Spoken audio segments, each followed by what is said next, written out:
This is The Rumor Report with Angela Yee on The Breakfast Club. So listen up. Well, Chris Brown's yard sale appears to be a big hit.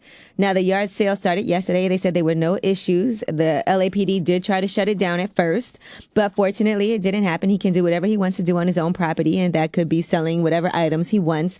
And a lot of people are speaking out about the things that they purchased. One person said he spent nearly $500 on vintage items, and it was probably worth $3,000 for what he paid $500 for. And another excited buyer was trying to make some money reselling the items that he purchased. I thought that was the so line smart. is crazy. I thought that was so smart and dope. I wanted to do that.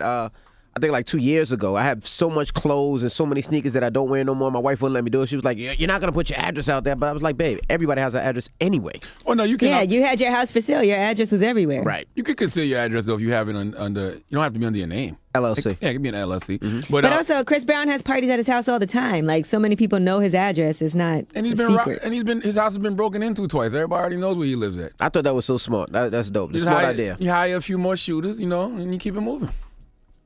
All right, and By shooters, I mean security. Correct. let's talk about Whitney Houston. Her best friend, Robyn Crawford, is finally opening up about their situation and what their relationship was. And she has her own memoir coming out 7 years after Whitney tragically passed away. She said, "I'd come to the point where I felt the need to stand up for our friendship, and I felt an urgency to stand up and share the woman behind the incredible talent, because there was nobody closer to Whitney Houston than her best friend, Robyn Crawford."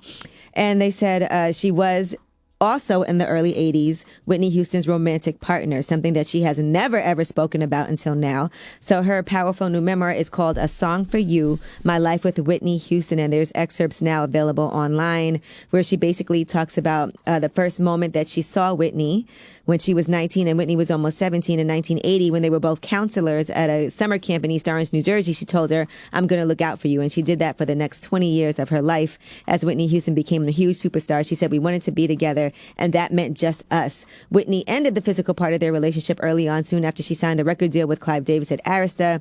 She broke the news by giving her a gift, a slate blue Bible, one day in 1982. She said, "We shouldn't be physical anymore because it would make our journey even more difficult." She said, "If people found out about us, they would use this against us. And back in the 80s, that's how it felt." So she said, "I kept it safe. I found comfort in my silence." I just wanted to record the show for Wendy Williams was saying that for years on the radio and catching a lot of heat for it, but she was telling the truth. Mm-hmm.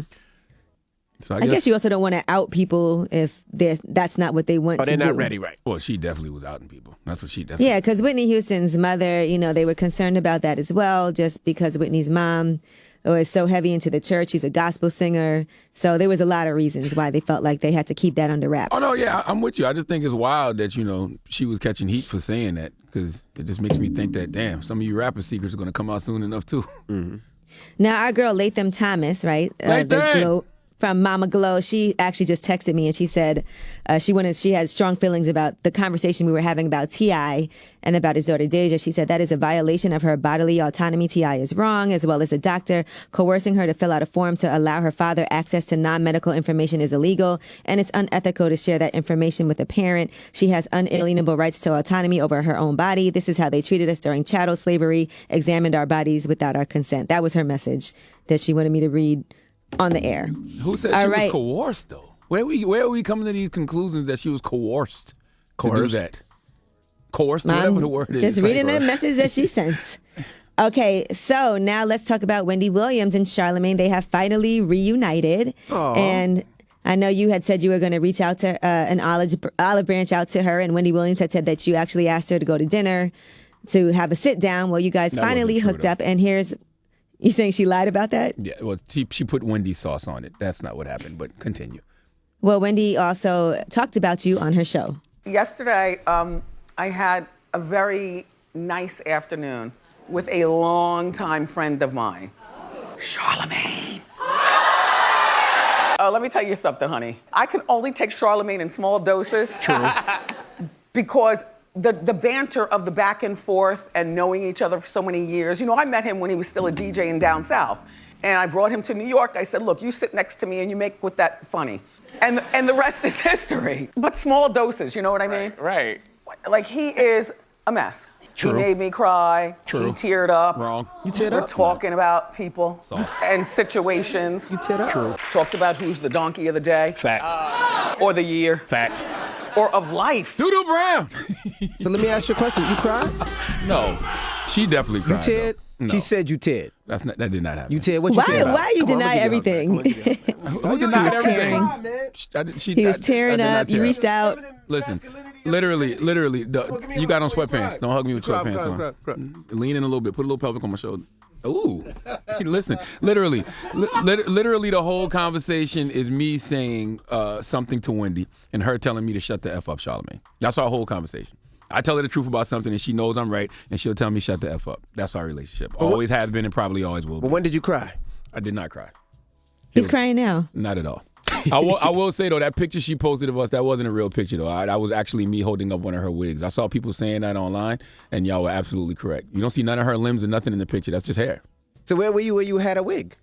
Wendy keeps wigs on her all the time. She has guys It looked like you were crying in that She picture. has people that carry her wigs around. Yeah. That's dope. You didn't know that? Nope. Yeah, she keeps 3 different wigs with her at all times.